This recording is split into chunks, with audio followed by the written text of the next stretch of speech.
Very pleasant. Good morning, everybody. Welcome to a Tuesday edition of the program. Already into the week, Lubie. This Monday flew by. It was unbelievable. And good to have you guys with us for this edition of the Defo Show. It's great having Dave Hyatt on the program yesterday. A lot of interesting perspective there.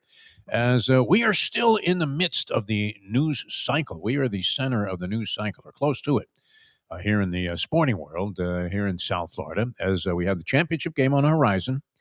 A lot of people posting bets now. Your man, Andy Slater. Andy See You Later Slater. We gave him the nickname. And I think he still goes by that, Andy See You Later Slater. I believe on 640 WMEN, which is, you know what? You think about it every now and then, it crosses my mind. Why don't I call a couple of radio stations and see about getting like one show? Maybe I could sell and make a few bucks. And I enjoy being on the radio. I really like the medium. It was my favorite of all mediums to experience and work in. And while it may be a dying component, I look, newspapers. I enjoyed being a sports writer, Luby. I don't know. Did you ever aspire to be a sports writer, or just strictly broadcasting in your dreams of what I you want? liked reading sports writers. I always liked writing. So I guess that the world's crossed my mind at some point. I always dreamed of being a coach and then fell into this, so I sort of skipped that. Okay. No, I enjoyed it. I really, I thought that's what I always wanted to be in the electronic media, and especially after I saw the cars in the parking lot Exactly. as you were looking around and seeing the various sportscasters assemble for these press conferences in Los Angeles, and you're watching Musburger pull up, and he's got some kind of car that you would expect maybe if you ran into a member of maybe Glenn Fry or one of the members of the Eagles, maybe even the Philadelphia Eagles. And we were looking at the newspaper guys, and we were mostly in schlepper cars. A lot of Toyota Corollas there in the parking lot. Nissan, I guess, what was the thing of the day. Datsuns. It wasn't even Nissan. It was Datsuns. I was going to say Nissan was Datsun. I remember when I elevated to a Datsun B510. It was a hell of a car. The B5. I don't even think was it a B510 or it was just a Datsun 510. Good car. But I'm looking around going, wait a minute, where is the money being distributed? Is it going to these ink-stained wretches with the mustard, on their shirt? Or is it going to the guys that are carrying the microphones? And let's face it, you don't need to know grammar or speak in complete sentences to do this, especially now. I thought it was very helpful. It was a great foundation for me to be a newspaper writer, but really enjoyed it. And yet, I mean, the cycle right now that we're in here in South Florida with the University of Miami in the championship game going against Indiana. 8.5 now, Lubie. 8 and a hook. The money's coming in on Indiana. People are overwhelmingly impressed with Indiana's two drubbings of their opposition so far in the CFP. And Miami has mowed down 3 very, very impressive heavyweight programs on their way to being in this position. Mario Cristobal seems to be a different guy, doesn't he, Lubie? It's one thing to talk the talk, and then it's something else to walk the walk, as the saying goes. But Cristobal is exuding confidence, is he not? Have you seen any of the Cristobal press conferences? Sort of a reserved bravado that he's expressing as he has the Canes there primed up to play for the national championship in her hometown. But I'm seeing any number of postings all over the place. And I mentioned Slater. He's on 640, which was a station that I did work at for several years. I want to say I had 2 different stints there. Steve Lappa, the late Steve Lappa, the world's, he was a genius in some senses and maybe the world's dumbest smart guy. I don't mean to impugn his integrity by saying that, but and maybe he wasn't dealing with a full deck. If you're the general manager of the Cleveland Browns, do you have a chance, Lubie? If you're the general manager of one of these basketball teams like the Wizards, do you have a chance at all? It's kind of like looking at Robert Saleh and his tenure with the New York Jets, or any of these quarterbacks that have played for the New York Jets. Are they permanently soiled and damaged in terms of your image of what they're capable of doing? And is it fair to judge anybody based on a stint with the New York Jets? If you're in the worst organization, Louis, do you really have a chance to shine? And we'll find out. I mean, Robert Saleh all of a sudden being considered heavily in terms of possible head coaching positions. I don't know if he's going to get one of them, but the one knock against him would be what? that he was the head coach of the New York Jets. First of all, Darnold's, and I get it. To me, it's not the Jet thing as much as Darnold just wasn't good with the Jets, and it bothered me because I actually thought Darnold was going to be good. I really liked him in that class. So I guess the Jets thing, or they just are a bad franchise and draft poorly, because if they draft the right guys, then you've seen the Lions, you've seen the Rams, you've seen bad Cardinals in the past make it to, like, bad franchises can turn it around if they have the right GM, the right GM and the right talent. My problem with Salah is it reminds me of Flores. Like, I think he's a ridiculous defensive mind. I think he's a fantastic defensive mind. He never could figure out the offense, and he never showed that he got better at it. Like Flores, it was only 2 years for Flores. I think it might have been 3 years for Salah, but like his offense has struggled the entire time. Yes. So if you're going to do it right as defensive mind, which we've seen it done, you need to go and get like a great offensive mind and leave them alone. Like, you need to do. Now, Dan Quinn screwed it up too much, because when Shanahan was trying to chuck the ball when they had a 10-point lead with 3 minutes left, that's when, as a defensive mind, you can then tell the offensive mind, but for the most part, if you're a great defensive mind and you want to succeed as a head coach, you have to find an amazing offensive coordinator and let them be the offensive head coach. And look at Vrabel. I guess you could use that as an example. He brings in Josh McDaniels. I think he's good at that. So many defensive guys aren't, and that's what scares me about Salah. I think he's a fantastic defensive mind. I don't trust him with offenses. Flores, I don't know that he had any chance with that offense, did he? He hated two. Number one, but they were dragging in offensive linemen, literally picking them up at a gas station in Pembroke Pines a couple of hours before the game. Chris Greer, he'd go to a Shell station, and all of a sudden he's got his two starting right and left tackles. And so I don't know that he had much of a chance with that offense. He ended up with Fitzmagic being a guy who triggered and sparked a little bit of life into the offense, infused at least some energy into it. And that was, a scathing indictment, I guess, against any chance he had to be successful. And he still won games, which was amazing. I can see your point. I mean, a defensive guy, he's able to decode offenses, but for some reason isn't able to be overly imaginative when it comes to creating offensive sparks. And it shouldn't be that case. Like, an offensive guy should be the reverse. But so often you see the offensive guys either call the offense or hire an offensive coordinator, like a Joe Philbin, where they're there, or Mike McDaniel, actually, but they don't actually call the plays. And it's often you see them get these great defensive minds, and they have nothing to do with the defense. It's just rare you see the reverse. Like, the defensive guy should be a great head coach. I'm sure. What about Sean Payton struggling offensively with that team? Well, then exactly. That's his offense, and he stays away from the defense. If you notice, right? Like, it's rare that you see the defensive guy have an elite offense. I'm trying to think of it, but that's what scares me. I have too much. Flores actually did a good job. He just sucked with the offense. And Salah, he didn't have any talent, though. I mean, he really no, he didn't. He had issues, but a lot of it was sort of the guys he wanted to go get Watson. Yeah, that would have been a great move. Going at the time, though, he wasn't alone. So post-race handicapping, I wasn't necessarily convinced that Deshaun Watson was going to be worth that kind of investment, but a lot of teams around the league had to have that same opinion. Otherwise, he wouldn't have had the leverage to get the deal that he did from the Cleveland Browns. So, lousy organization. Well, I mean, the coaching carousel will be, and we're very much in the midst of that also as part of the storylines here, because you not only have the Miami Hurricanes in the cycle here, but you do have the coaching carousel going on, which now includes, and I don't know how you feel about this, Chris Shula. Chris Shula, who has proven himself to be a very significant defensive mind, and it's not necessarily a blatant nepotism. I don't know, but was David Shula really qualified to be an NFL head coach, or did he just end up in a lousy situation also, which negated any chance that he had? David Shula, great guy. I don't know, because it's funny. He got the one shot with the Bengals, and then from what we know, he chose to go into the family business of restaurants. So from the other family business of coaching. That wasn't a bad business either. They were making money. They both are great businesses. So I don't know, and I was too young to know his path. Chris Shula's earned it. Like, he did coach with the Dolphins years ago and been around the Dolphins, but he's gone up the ranks. He's been coaching for like 20 years. Like, he's been with McVay for a while. The defense sort of had fallen on hard times, and he helped revamp the defense. Like, Chris Shula is a legit coaching candidate, and it's not just the Dolphins that are interviewing him. If qualified, which he appears to be, Lubie, should it not be an automatic?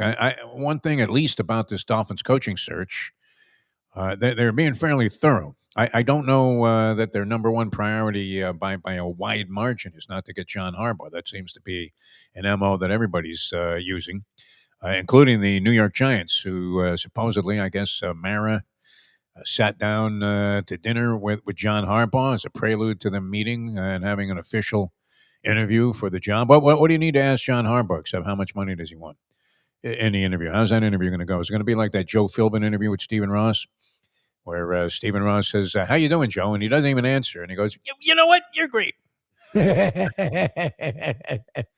How many mistakes have we made? My God, it's been unbelievable between all of these different coaches they brought in that was supposed to be the answer and the cure for what ails the Miami Dolphins, which is years and years of mediocrity and now sub-mediocrity that has afflicted this team for a quarter of a century. Same amount of time, Lubie. Same amount of time that we've been looking at futility with the Miami Hurricanes, who went through a legion of coaches as well, trying to find the right answer. And would you say that they found that? I mean, if you get to the championship game like they did this year, how can we? I know his game day decision making is highly suspect, and I haven't seen enough evidence to change my opinion of that. Although he hasn't done anything to blow any of these games, has he, Mario Cristobal? Has he compromised their There's been chances? critical about the play calling, but I think that's Cristobal not doing it. I think that's all Shannon Dawson. Okay, all right. Luca particularly upset that they're not considering Chris Shula immediately to get the job as the Miami Dolphins. Now, a couple of more guys may be in a mix. I don't know. What do you think the chances are of this? Because I was looking over a column today of winners and losers so far from the wild card round, and the one of the losers they had was Mike Tomlin. Is it time to move on in Pittsburgh? Never had a losing season, not one losing season in what I think is 19 years as the head coach of the Pittsburgh Steelers. Always representative. They always play a decent brand of football. We have seen. Is it fair to say this? I don't know that Mike Tomlin has ever had such an overwhelming cachet of talent on his roster that you could look at the results from the season and say, you know what? Almost any other coach would have won more games than this guy. But he has been in the situation where you thought he doesn't have any overwhelming amount of talent, where he's won more games than you would have expected. So would you get rid of that guy? The Rooneys don't do this. They've had 3 coaches in the last 100 years. That's been it, right? You had Chuck Noll, Bill Cowher, and now Mike Tomlin. And you thought that Mike Tomlin, I mean, how could they not have hired him when they invented the rule? Which, by the way, still gets, which Rooney did we have on the show? Is there, not Andy Rooney, The but. son, we had Daniel. Was it a Daniel Rooney? We had, I think. Was it Daniel Rooney? We had son or a nephew. Was a son or a nephew? Son or a nephew. Yeah. And we asked him a lot about the Rooney Rule, or every time that we talked to him, which was at least 2 that I recall. He had a book out. For some other reason, he was made available for interviews, and of course, we took advantage. Well, he had a thing about the Rooney Rule, so he was going around about the Rooney Rule, and we talked to him, I think, multiple times about the Rooney Rule. There are more black head coaches in the league, maybe more high-ranking black assistants. We've seen some progress in that area. But they're including this as minorities. I guess that they considered Tom Flores to be somebody that would have been in Ron Rivera, the Rooney Rule. Ron Rivera.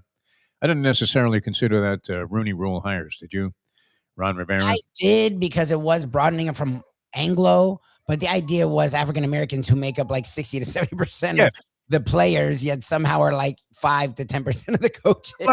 That's what you wanted to try and help advance, which they were being unfairly, and as we see after getting to know some of the owners' philosophies, including Bud Adams, it wasn't necessarily like the old white guard was welcoming the idea of, hey, you know what I need? I need a black head coach.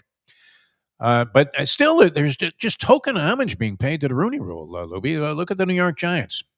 And there are 2 schools of thought. If John Harbaugh becomes available, and in the opinion, general consensus of almost anybody who is a football fan or evaluator of football coaching acumen, you would have to say that his resume with the Baltimore Ravens is impressive enough that as has been the case, he becomes a number one choice of virtually every team that has a vacancy. But did you see how the Giants satisfied the Rooney Rule? I think they interviewed Gene Upshaw. They went to the gravesite of Gene Upshaw and said, Gene, you want the job? Got no response, and that was it. That was one of the two guys they had to interview that were people of color, which is a term I don't really care for that much. I don't know. How do you feel about that term, people of color, Lubie? It sounds I mean, it's sounds fine. disparaging to me. I don't know. No, it sounds like you're trying. I don't know. I the rule's been it's done stuff because you're seeing black people be head coaches, so that's good. It's just Yeah. obviously hasn't done what it set out to do, but you're seeing the black and minorities get more opportunities. So I guess it's at least starting to work after what 20 years of this rule. Flores is right. I mean, does anybody have a chance when you're just paying tokenomics though to the rule? What kind of impact does it really have? Where you go out and do the mandatory two interviews with two black guys, and you have no intention of giving either of them the job. That's even more futile, isn't it, Luby? And that was one of Flores' contention. That so many times, I guess the classic example was Eric Bieniemy, who never did get a head coaching job. And what happened to him? Is he done? He became an offensive coordinator. What with the Falcons? One of those teams that wasn't doing well. Was it Washington? Well, where did Bieniemy end up being an offensive coordinator? And the offense fell flat on its face, unfortunately, because guess what? Talent really helps make a coach's resume go one way or the other. And when he was the offensive coordinator for the Kansas City Chiefs, and Andy Reid was going, "Hey, could you make sure you get my order into the Chinese restaurant?" As he was looking at that play card that we think is a restaurant menu, and Bieniemy was doing it. I don't know. He wasn't calling any plays. What exactly was he doing there to give him the qualifications to be a head coach? I thought he was getting shined on. It sure seemed that way from the storylines and the narrative. But what happened to him? He's never under consideration anymore, Libby. What happened to Eric Bieniemy? Do you have any idea? Uh, he started not being good. He left the Chiefs, and that's it, right? The 0.0 He on the went to scoreboard. the Commanders, and their offense struggled, and then he went somewhere else, and so he sort of was proven true that he wasn't deserving because he just wasn't that great of a coach. And I'm sure there was racial undertones in there, and there was issues, but he also just wasn't great, and he's sort of just gone by the wayside. Interviewed for like 1,000 jobs and never got any of them. All right, so Tomlin, if you're the Pittsburgh Steelers, what do you anticipate there, Libby? The Pittsburgh Steelers, loyal as they come when it comes to their They head should coach. move on. It's look, and again, they're not going to find someone as good as him. They're going to struggle, and they're going to go through doldrums. As a Dolphins fan, I can tell you that's going to happen. But also the plateauing thing, at some point you do have to move on from it. Like they've hit their plateau. Yes, they make the playoffs every year, and they also haven't had a quarterback since Big Ben. Haven't And won a it's- playoff game in a long time, And I'm too. sure Tomlin's involved in that. They've not won a playoff game in a very long time. They've hit a plateau, just like the Ravens had. And at some point, you have to start over. Is it smart? Probably not, because you're going to be bad for a while. But it gives you a chance at hopefully being good again. Like what Tomlin, what the Ravens are doing is just sort of hovering. And at some point, that well, you will eventually be bad after hovering. So you might as well be proactive. Hovering where, though, I guess would be the question. The Ravens were hovering around the possibility that they were among the favorites to win the Super Bowl this year based on what Harbaugh had done with them in recent seasons. And there was reason to believe that he would get them to the Super Bowl, especially when you saw the decline of the Kansas City Chiefs.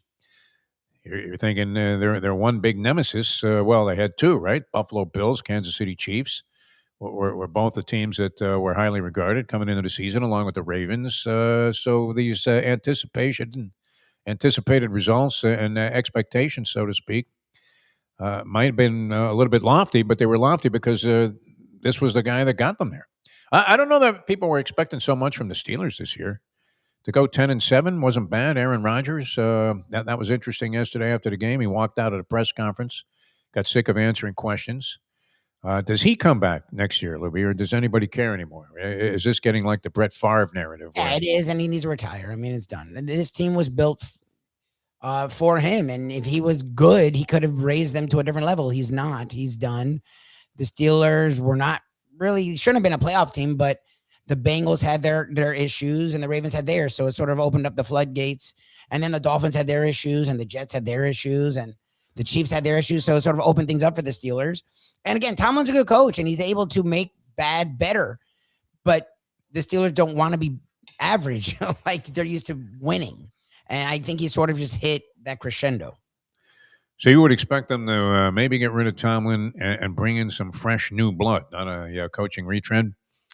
And would one of those? I mean, if you were the Pittsburgh Steelers and you had a choice of bringing in Robert Saleh for his second go round as a head coach or retaining Mike Tomlin, my thought would be retain Mike Tomlin. Man, the guy's never had a losing year. How do you turn your back on a guy after what he's done for the organization? But nonetheless, so we see how that goes. And I understand the whole principle of maybe that they just need a new message or a new approach or something along those lines, kind of like, you're replacing a top-notch Hall of Fame jockey with another jockey, just thinking, okay, let's just see if there's a different response if somebody else is at the helm. So that leaves us with the Miami Dolphins coaching search. What has been your assessment, Mike Lubitz, of the way they're approaching this? They interviewed a lot of guys for the GM spot. They seem to get somebody that is well respected. I don't hear people screaming about this Sullivan guy. Is that because nobody knows anything about him? Because he started out in the mailroom with the Green Bay Packers, and as Dave Hyde pointed out yesterday, that's been his sole organization in the National Football League, which is kind of unusual, but maybe admirable in the sense that he really did. He worked his way up from the bottom floor there. He was an intern, for God's sake, and became influential with the general manager. Packers have always put out a pretty decent product for the most part, although I didn't see them as a championship caliber club this year. I don't know if you did.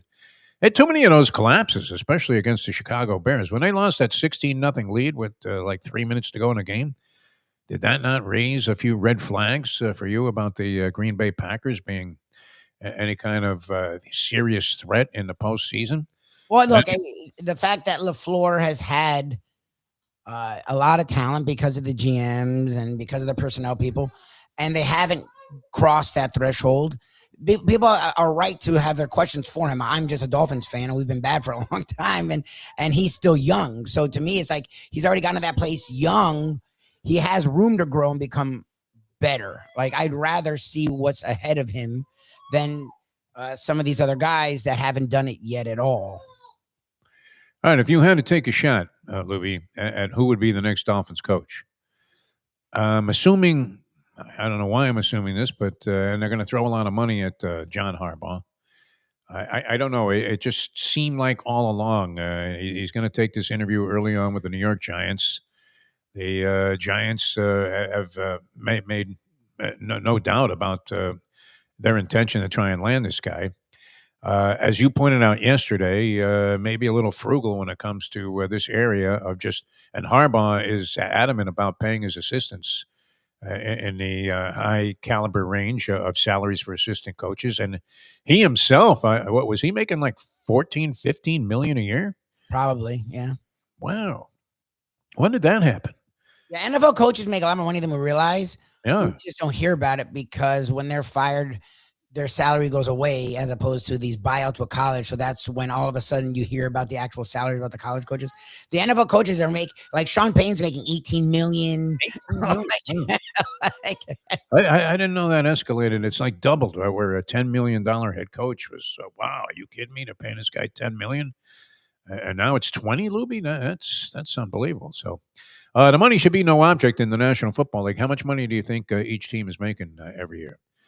Whether they win or lose, I can't imagine that anybody's losing money as an NFL owner. I don't know that we need to get a GoFundMe page for anybody that owns a team in the National Football League. And as we've always said, people need to keep in mind the escalation in the value of the franchise when owners start crying, I don't know, man, we can't pay out all this money, and lowering ticket prices is out of the question.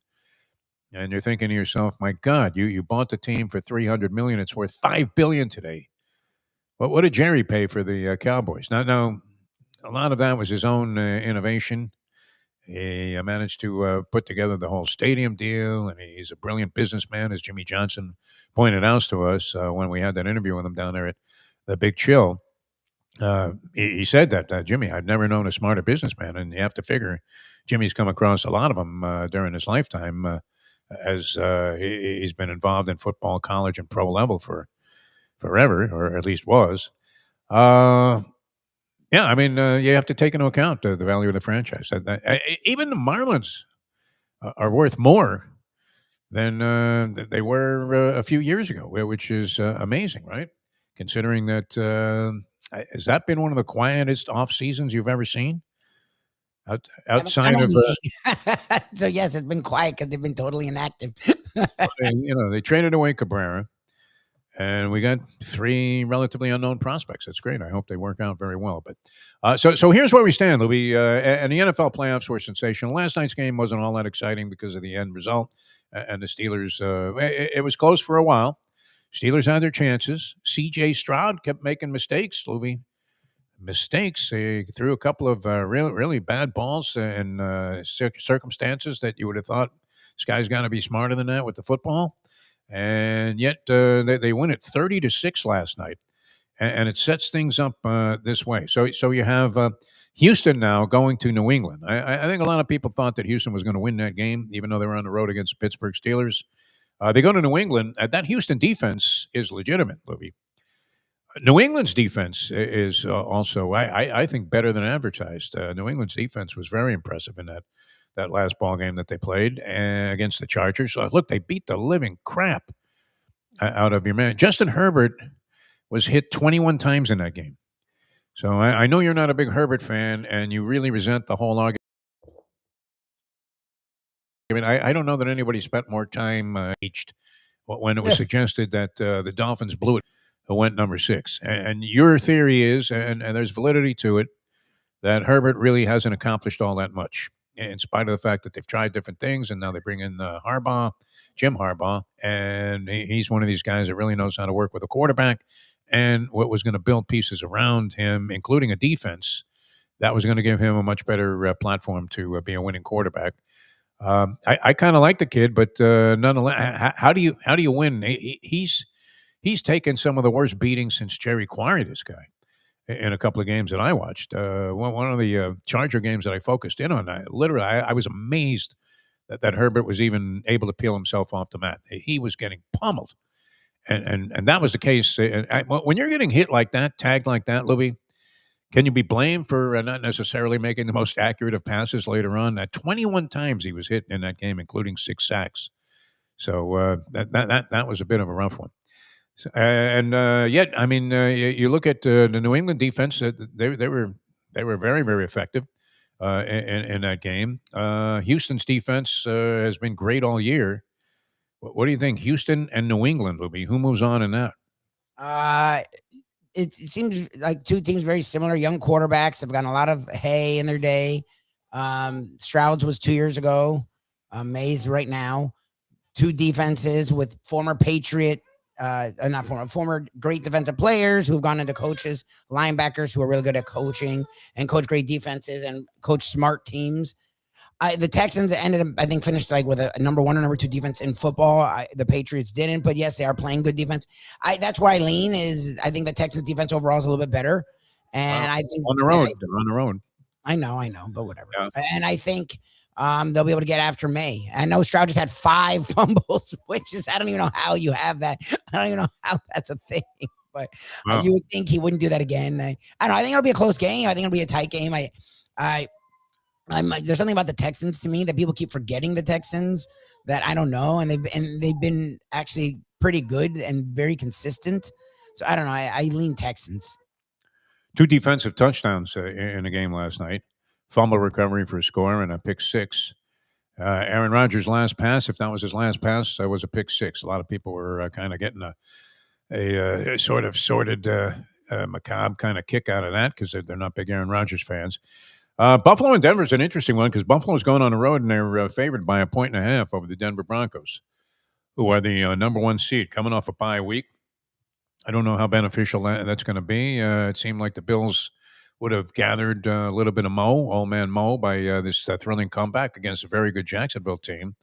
The big issue with Jacksonville, Louis, did you catch this now? I mean, do we have so little news in the news cycle that this was a big deal? Everybody's addressing this, Louis. So I suppose we should weigh in on this also. Did you catch the press conference there with Liam Cohn after the ball game? shouldn't had no business being a reporter and praising them or something in a press conference or something like that? Yeah. So the woman essentially says, "Hey, listen, Liam, you don't need to hang your head. It was a phenomenal season.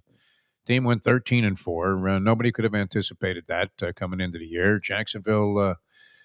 It's not like they got scorched in this game and embarrassed themselves. By all rights, they could have just as easily won it. It took some real heroics from Josh Allen to defeat them." And the woman, I don't. Did she even ask a question, or did she just make that statement? She was from like the Jacksonville Free Press, which I don't even know what kind of publication is that. Is that like the Penny Saver? Or Supposedly she's like a former journalist turned salesperson, so that's why she like works for the Jags and oh, like she works for the was Jags, supposedly that's what people were saying is that she was just trying to pump up the Jags. so she was planted in there by the Jags to. And maybe she really just felt it. I don't know, Libby. Could you ever see yourself doing that at a press conference? I hated asking questions at a press conference. Every now and then you would have to because you had some kind of specific thing that you were going to write about or talk about, and nobody asked the question that you were hoping would be asked. And late in the game, you would kind of come in there and go, "Hey, coach, did you really mean to punt the ball on that 4th and 7, or you had no time left and no chance to win the game if you kicked the ball away?" Uh, and so I don't know. She heaped some praise on Liam Cohen. Was that completely inappropriate? A lot of people thought that that was the most unprofessional thing that they've ever seen in their It's life. 100% unprofessional. It's also 100% fine. Like people need to realize we're in a different world. We literally have fan reporters, fan sites. Scoop literally makes his things about people who were fans that are now report like things have crossed over. We're in a very different world with social media.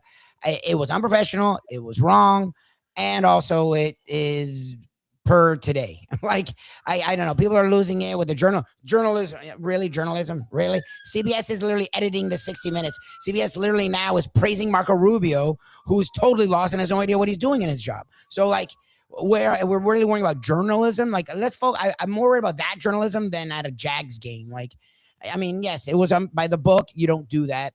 Who's more over their head in their job, Marco Rubio or Mike McDaniel when he had the Eh. golf Oh, coaching job? Rubio. I mean, McDaniel at least got to the playoffs a couple times. All right, so I don't know how I feel about that one at this stage of my life. Was it something that you would not anticipate being done at a press conference, post game press conference? Are reporters on such strict time constraints? Right? Hey, I'm on deadline, and you're going to do that? That they needed to run out of there. I mean, I don't know. I didn't mind it as much as a lot of people did, Luby. I thought maybe, and that is the new age. I don't know. It wasn't necessarily, you wouldn't have it under the headline of journalism, but was it so inappropriate for somebody to butt in and go, "Hey, wait a minute, while you're hammering this guy, let's not forget the guy had a pretty good season." Again, you're talking to the wrong dude because I, in front of the world, asked Dwayne Wade after an NBA Finals game, one of the bigger softballs you'll ever ask someone, purposely setting him up to give what ended up being a great answer and ended up being on the reel and ended up being re-shown many times. So I didn't feel bad because it's all about the answer you get. But it was 100% a setup question. Like I literally asked him, people keep doubting you, Wade. He had won 2 titles to that point. He was a surefire Hall of Famer. Like whatever they're doubting it's justifiable. But it was 100% a setup question Yeah. that no one questioned me about because I knew how to frame it to where it wouldn't sound like a setup. Like I was drooling over him, but it was like so. It happens all the time. People ask questions that are leading, but they do it in the right way. This person wasn't a journalist. This person wasn't trying to do it in the right way. I also, I don't care. Like we've talked about, Well, it wasn't like she was offending anybody. I didn't. no, and these pressers are the stupidest things. No one says anything in these pressers. You needed Alan Bardo at that press conference. Yeah, like I mean, come on. Like I always thought it was weird when the people would take it very. You would have the Windermans and you have the Barry Jacksons, and they take it, and it's like, guys, Some people are taking this stuff far too seriously. no one gets anything out of any of these, and you know it. So like, No. what is Essentially a complete waste of time and maybe a formality that should be done away with. It's possible. Everybody's absolutely appalled. Not everybody, but I mean, the majority of people seem to be appalled by this that are in the field. So I don't know if you were a fan and somebody did that. It became the only thing that was the only thing I saw out of that press conference. Did we catch any other answers from No, Liam Cohen? We you don't even know he don't. was a coach.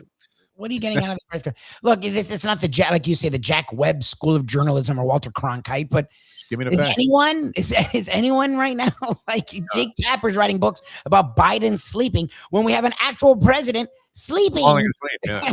Yeah. every time he talks? So, like, I mean, come on, like that's my thing. Is to me, it's all with a grain of salt. Like, Yeah. if real journalists aren't being journalists, why do you expect someone at a Jags loss press conference? I didn't realize she worked for the team, though. I thought she I don't worked. know if she. I just people were saying they thought she was in sales, so like that, it makes a lot more sense that she's not an actual journalist. All right. All right, so that leaves us still to try and figure out what Buffalo's going to do with Denver. Buffalo favored by 1.5 over the Denver Broncos. Broncos are offensively challenged, even though Bo Nix drew high praise last year. Don't know how far he's fallen off this year. They don't seem to put up many points in any ball game they're involved in. Sean Payton, an offensive guru, and yet he can't really stimulate much on the scoreboard when it comes to point totals. Buffalo, no matter what defense they're going against, Jacksonville has a very good defense, and they shredded them in the fourth quarter when they needed to. So I don't know. What are you thinking, Lubie? Is this the time where Buffalo gets again to the AFC Championship as they knock off the number one seed, who's shaken off a little bit of ring rust after a week off, or would you rather have the week off and go out there as a fresh team, having played one less game than the Buffalo Bills? It's funny because this is the year the Bills actually limp in, right? They didn't win the division for the first time in 5 years. They barely got by Jacksonville in their first game. They struggled in the first game. Their offensive firepower is lacking. Like their defense is not what we've seen in years past. But they're still here. And what's funny is this may be their best opportunity. Again, there's no Chiefs, there's no Mahomes, there's no Bengals and Burrow. Like you don't have a Herbert that everyone wants to put as that next guy. Like it's a bunch of upstart teams that have young quarterbacks, to be really honest. So like that, to me, that versus Josh Allen, I get it. The quarterbacks don't play each other, but their plays do end up providing the outcome. It just, I don't know. It feels like, and again, I hate the Bills, but it feels like this is the year, right? Like this is the year McDermott's going to get fired. Like this is the year to me that they're pull it out of their ass and find their way to a Super Bowl. Will they win it all? That I don't know, but it feels like this is the year they'll find their way to a Super Bowl. I thought among many that if McDermott lost that game to Jacksonville, they probably can him. 100%. He would have been fired. Definitely. Wow. Imagine that by the narrowest of margins. That was a hell of a catch the guy made on that final touchdown pass by Josh Allen. I mean, it was not an easy play to make. Seeing some sensational catches just look like they're a matter of routine, too. Tight ends making some great plays. I mean, unbelievable catches are being accomplished in the National Football League in the playoffs. That's part of what made them so exciting, although the last couple of games were not close like the first four. Rams in Chicago. Chicago, a very difficult team to judge. This is in Chicago, where the crowd, I do believe, is influential, and certainly the circumstances, you would have to think from a weather standpoint. I don't know what the anticipated weather report is for Saturday or Sunday whenever they're playing that game in Chicago, but I would imagine it's not favorable, Lubie. Not favorable at all. The Rams, West Coast team, but have the guy, I don't know, is he going to be the MVP, Matthew Stafford, or do you give that to Drake May? I mean, their seasons are really close, and Stafford's been in the league a long time and never won it. And May's in year 2. So I presume they'll give it to Stafford. A lot of the time they do that and again, his numbers are better when you look at touchdowns and interceptions. It's more of a lifetime achievement award.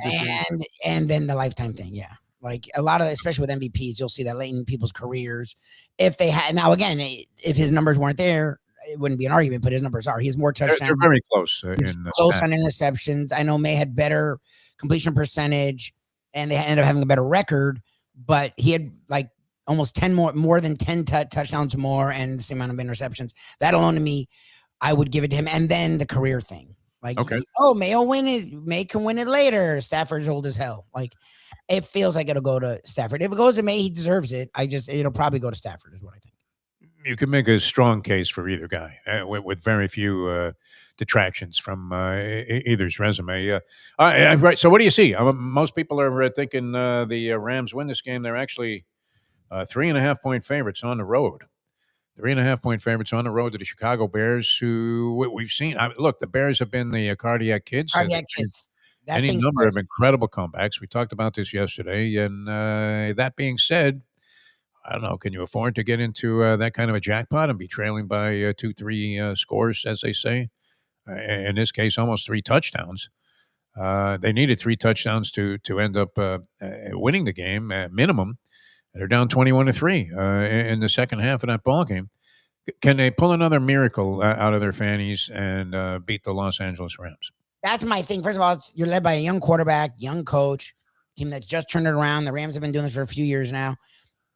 But also, the Bears keep doing the comeback thing. And that thing goes away, right? It's like, okay, like what they're trying to do with the Canes is just, it's just meant to be. They They keep finding a way. That, to me, watching enough sports, that usually rears its ugly head. Like at some point that comes to a head. Like at some point you keep getting down and a good team's like, okay, that's fine with me. And they put you out of your misery.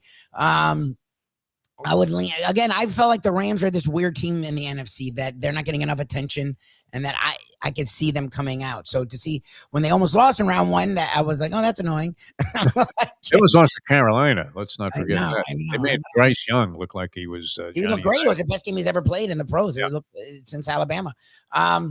So that scares me a little.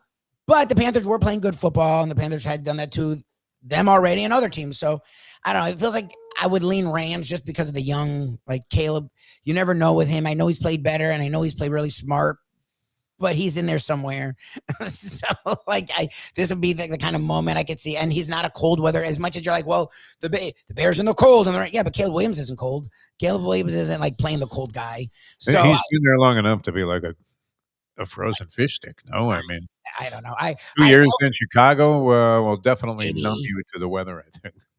I would lean Rams, but root on Chicago because I think they're a really fun story. Like I really think it's fun what they're doing. Story. Ben Johnson. The Rams will probably win. Yeah, it'd be nice to see him. All right, and the last one, Lubie, San Francisco, Seattle, interesting matchup there. San Francisco, if you looked at them in Week 18, you thought no chance. If you looked at them in this postseason game that they just played with their big upset, you're thinking, yeah, I mean, why not? Seattle, you're waiting. You keep waiting for the collapse. That's my problem. This is the one where I'll pick the way, and I don't feel safe at all with this pick. Like I feel like Seahawks may actually find their way to the Super Bowl, and I just haven't watched them at all, so I can't comprehend it that they've overturned it like that. Seattle. Seattle's offense is legit. As long as Darnold doesn't fold like he did last year with Minnesota. You would have thought Minnesota was a wrecking ball that was going to be very tough to contend with, and then all of a sudden. And that was a little bit high and outside. I mean, he went euchre. Last couple of games, he was awful. He was throwing balls that, looked like if it wasn't blown apart by the wind, then it was some of the most inaccurate passes for a guy that had a great season leading up to that. Throws a good long ball. Another guy that had to shake off the jinx of being with the New York Jets, which is an affliction that whoever the number 2 pick is going to have to deal with once they get around to next season. All right, so you're thinking Seattle survives that one or no, Willoughby? I didn't quite catch what you're going. I'm leaning Niners. I just feel that's not a smart or safe pick at all. It's just something about Purdy's looking like Purdy again. The Niners defense, who's gone through a lot of change, is still finding a way. Robert Saleh is making magic happen, and the offense. With McCaffrey there, we're finding, yes, Samuel's important and Kittle's important, but McCaffrey's the straw that stirs the drink. And Purdy's making plays that he made when he was young, and he's still making them. There's just something about the Niners to me. We've seen it the last few years. It's hard to choose a younger, because we hear the Seahawks, but it's not the same Seahawks. It's not Pete Carroll. It's not Russell. It's a whole new Seahawks, and that's good for them that they revamped this quickly. It's hard for me to pick them over the team that's been doing it year in, year out with the same core pieces. And they still have them. Trent Williams is still there. McCaffrey's still there. Purdy's still there. And they still have some of the defensive pieces still there. And now Saleh, the guy who birthed D'Amico Ryans, and I think there was another DC after him that was really good, were both from the Saleh tree. And he's the one back with Shanahan. Like the two of them together is a scary combination. So that combo, I think Seahawks are coming. I just don't think this is their year. A seldom referenced tree. The Saleh tree.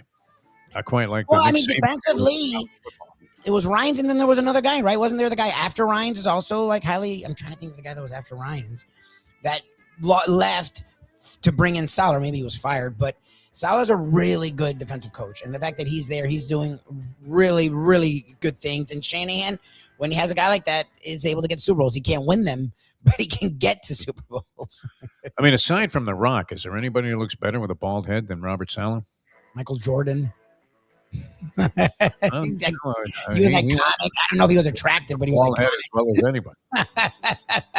All right, bunch of other stuff going on.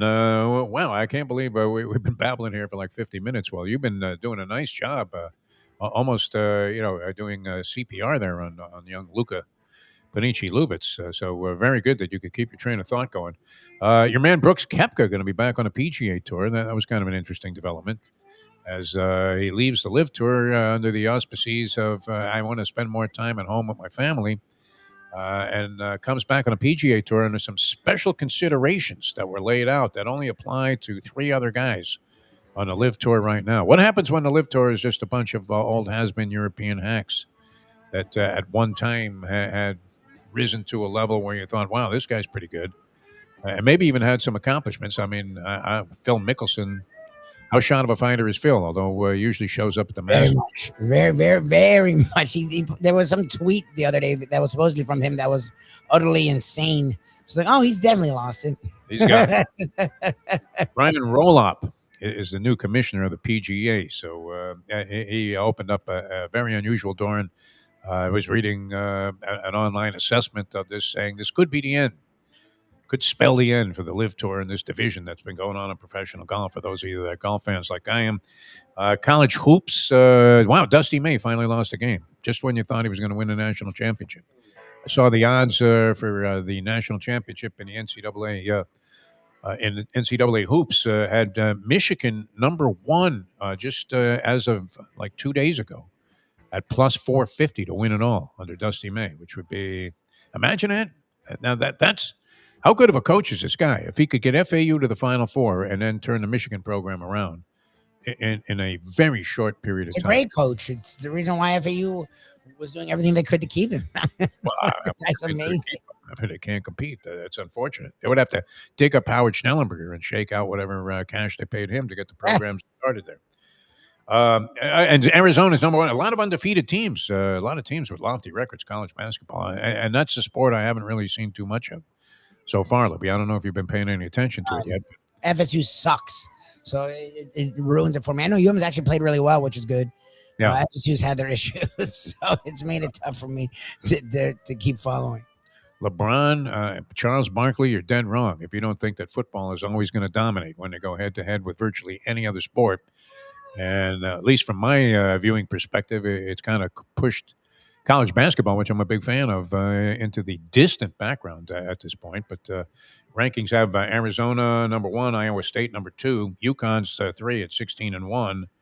Purdue and Duke are both 15-1, and you got Michigan in there with Dusty at number 4. A lot of good teams. I remember we were touting Gonzaga. They're 17-1. They're only ranked 9th in the country. Is that because they don't play the same caliber of opposition? Yeah.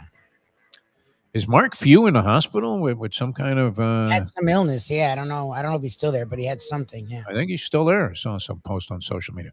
All right, we're going to come back in just a moment. We'll get into this Koepka thing maybe a little bit if you'd like, Lubie. I don't know if you want to deviate into golf. And we're happy to have you guys with us. We'll be back in a moment. Now that. The time. 8:54. Joe Bees. The bees collect the pollen, bring it to Joe, he packages it, and he gets it to you. It's simple, 100% natural, and it's good for you. There's only one place to get Joe Bees, and that's from me. Joe B. If you want to look and feel good, call 877-300-5632. Hey folks, Tony Segreto here. Let me ask you a question. What do you look for when you go out to eat? Good food, obviously, friendly atmosphere, not too loud, but good energy, reasonable prices, and a place where you feel comfortable. All those ingredients, no pun meant there, are hard to find unless you're talking about the Texas Roadhouse. You see, they encompass all of those attributes. Really, really good food, amazing atmosphere, good for a family, good for a date, or just a night out for yourself, and prices that will make you extremely happy. Their ribs unmatched, steaks hand cut every day. Everything, and I mean everything, is made on site, including their incredible bread. It's the one day, folks, that you can forget about low-carb diets. Trust me when I tell you, Texas Roadhouse, your restaurant, your destination when you say, where should we go and eat tonight? From the fake caring. Women consensus immediately. You don't really care. You didn't really want to do any of this. We now return to the Defo Show.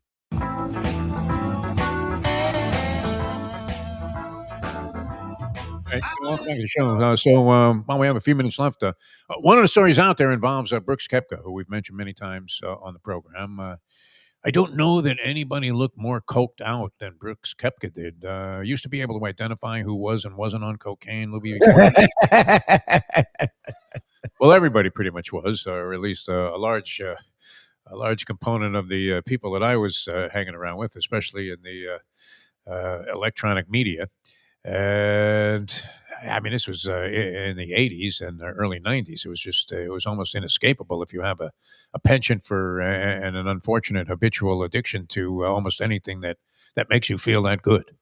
You used to be able to kind of, you would think you would go to work after like a 2-day binge. I don't know if anybody experienced this. You've been up for 48 hours. Your eyeballs and your pupils are not even dilated. I mean, they literally look like kaleidoscopes. Oh, Going off in your eye sockets there. And you look in the mirror and you're doing that thing, it happens when you run out of Coke or you stop doing it for a little while. You pretty much have to just keep it going. I remember, unfortunately, having one of those binges, and I had an interview scheduled with Pat Riley that I had worked very hard to oh my God, bring about. This was when I was on 640, believe it or not.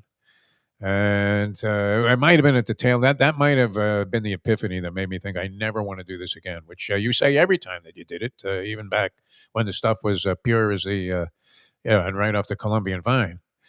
And it would become pretty good. You would look in the mirror in the morning and think, okay, I'm fine.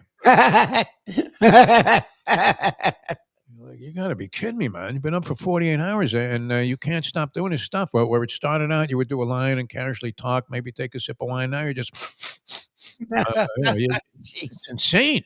It was one of the most insipid drugs that you could possibly do because the first hit was like great. And then the rest of the time, it was just constantly chasing. Yes, constantly. I never did it. That's the one that I you're so lucky, Lubie. My friends were like, don't do it. I'm like, what? They're like, you've never done it? I'm like, never. They're like, oh, you would have loved it too. Don't do it. They're like, it's expensive as hell and it's short-lived. So don't do it. By the time you got around to it, it wasn't very good either. Yeah, probably. So yeah, I never, I've dabbled in things that I've never even considered. Usually though, I mean, because you would experience this yourself, you could always tell who was just doing blow. Yeah. When someone's on, yes. Yeah. Yeah.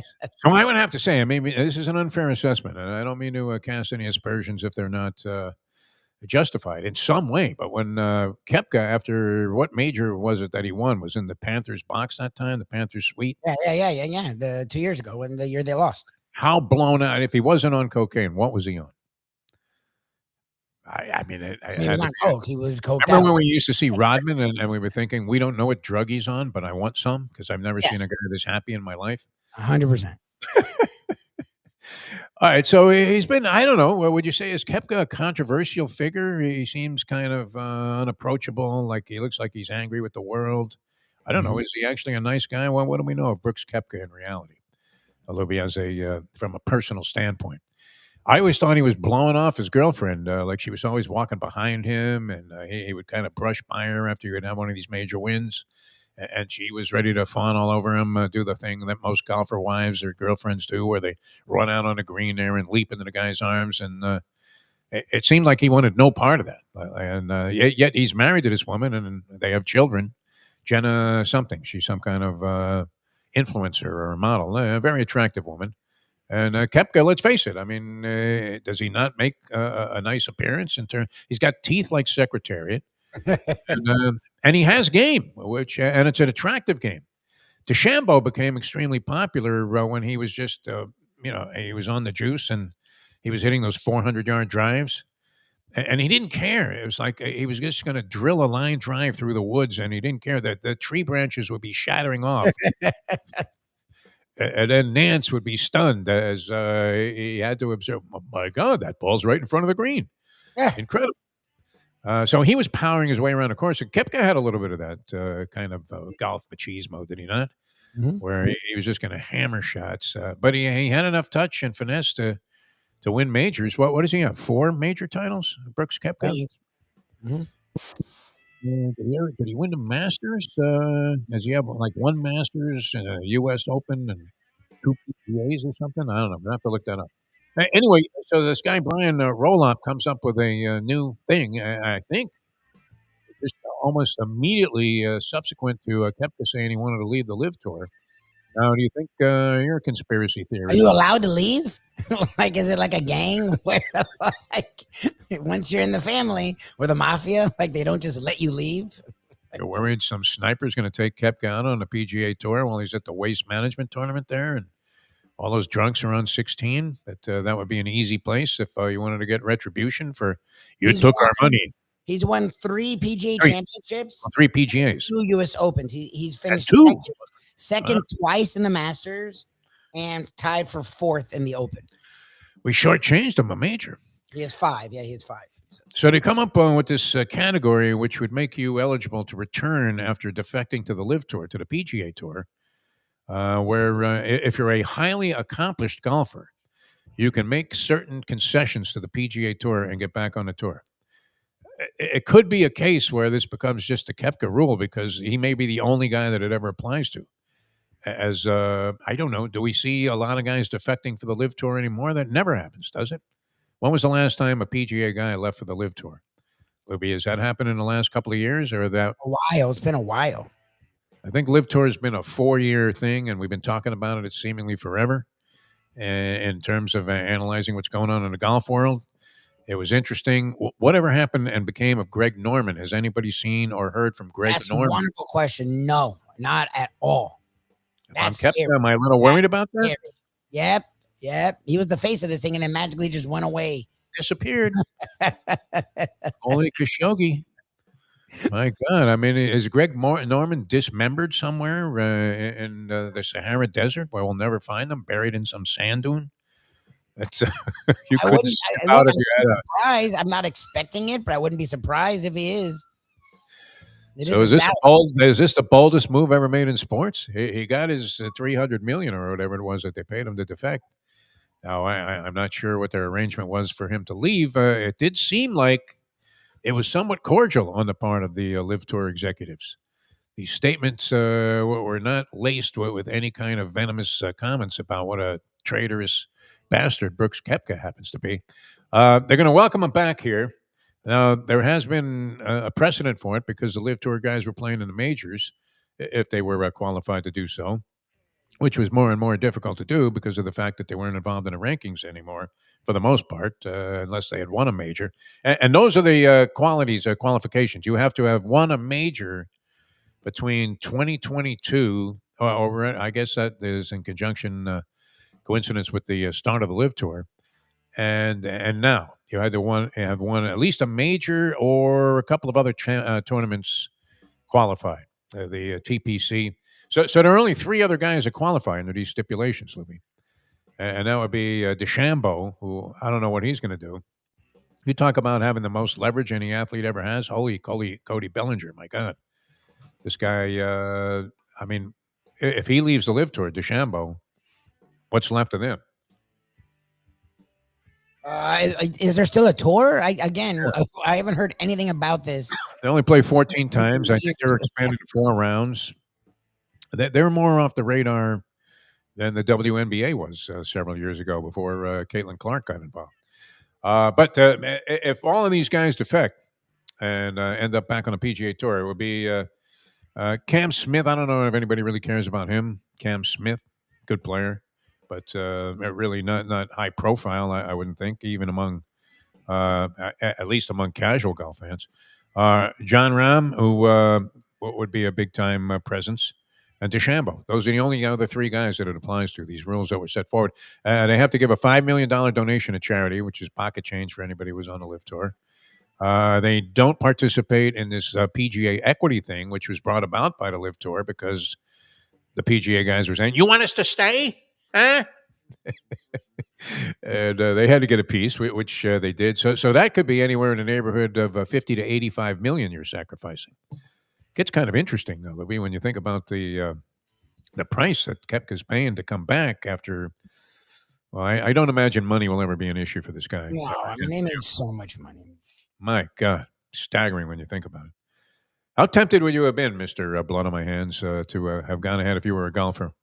Again, we Your talked your profession is offering you this opportunity, but it appears to everybody to be a total sellout. How would you have felt about that? And to me, we talked about it. Like if I was a guy that was barely struggling, it would have been hard to say no. I mean, you have to take care of your family. You have to be realistic. If I was one of those guys that was doing well, it seemed douchey. Like you're doing fine here. Again, what's the difference between 100 and 125? I get it, 25 million, but is it going to change your life at all? No. Yeah, So you're making you more 60 principled to me if you have that much money, like, or at least I would have tried. It's one of the sidebar stories of the day here. Brooks Koepka coming back with those big teeth. So we'll see what happens with him. Panthers won last night. They beat the Buffalo Sabres, who actually the Sabres, you always think of them as being perennial doormats, but they were playing some decent hockey this year. That they had resurrected hopes that maybe someday they might be relevant. And the Cats, who had fallen, I believe, on some recent hard times on this road trip, and we're getting annihilated. I mean, the games weren't even close. Come up with a 4-3 victory. And what's up? One last thing. What's up with your Miami Heat, Lubie? They're horrible the last couple of games. They're a disaster. It's Bam can't score at all, and he struggled, but now it's like a whole nother level, and it's been a while now. They're worse when Hero's out there. Powell has been consistent, but no one else has been consistent. They're a mess. They're another disaster. All right. So we hope they resurrect. Oh, I know. I hope they go after Morant. Like the Morant deal is sort of seems lingering. Oh, why don't they give up to get Morant? What do you think? Hero and maybe one of the young guys and maybe a pick or something. Like, I mean, no, Where? I don't know if he's on the team. Where they probably wouldn't give up, but I don't think they'd have to. Like Grizzlies are ready to see Morant go, and he'd have enough young stuff. And again, because he's such a head case, it's not like teams around the league want him. I think the talent's there. He's still in his late 20s. Like the Heat seem like the kind of players that could wake him up. And that's the kind of move that could jolt their team who's fallen to like a malaise. And I think him with Powell and Bam, if you can wake Bam up, is as good as any trio in the East. So I think that's sort of the move that's lingering there that I'm curious if the Heat may take it. From an entertainment standpoint, the guy's a tremendous attraction to watch. Mm-hmm. And he has been a winning player. It's not like he's always been in a losing situation there. But he's one of those guys that you see labeled as a head case, and he's had a variety of incidents, including the thing with the gun and all of this other stuff. But doesn't he seem like a head case that will always be some sort of head case? That's what teams around the league are banking on. That's why you don't hear, because his talent, every team would want it. He's still young too. Yeah. It's just he has had a lot of issues. All right. So we'll see. I mean, it looks like they need to make some kind of move. So we'll see if they pull the trigger on that. But that was no pun intended. All right. Young Luca, very restless today. And I understand why. Probably coming down off of that euphoric weekend of football and looking forward to the Canes game. And now he's getting 8 in a hook. Maybe a lot happier about that. Mike Lubie Lubitz, thanks so much. Always a pleasure. You people that were on the chat line, we do appreciate the comments and the participation. And those of you that just tuned in, it was a pleasure being with you today. For Mike Lubie Lubitz, I'm Jeff DeForest. We'll see you next time as we leave you now that. The time. Always still excites me to hear Johnny. That time Jason Taylor wanted to do the Johnny Addy thing, that was a brilliant tribute to the show. It's did they get that at the radio station? No, I don't think they did. I sound like a bitter Hank Goldberg. It's 9:09. Let's go to eat a damn snack. Look what they done to my show.